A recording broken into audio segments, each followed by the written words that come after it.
sight of a monarch butterfly flying around one's home or visiting one's flowers brings joy to many people. Every year, these large butterflies make a spectacular and long migration that spans Canada, the United States, and Mexico. Here in Nebraska, we begin to see these monarchs on their flight sometime in May.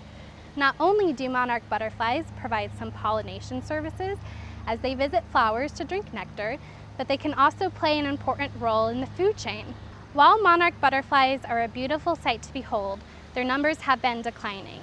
This year, in 2022, the International Union for the Conservation of Nature has declared the monarch butterfly as endangered.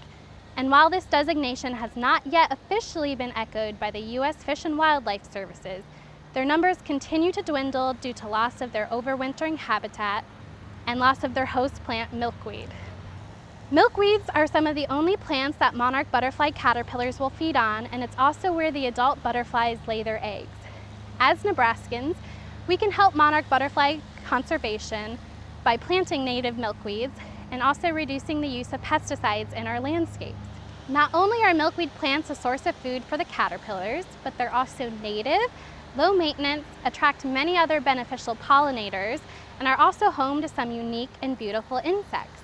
And research has shown that planting milkweed along the perimeter of a garden or a landscape attracts more monarch butterflies than milkweed planted intermixed.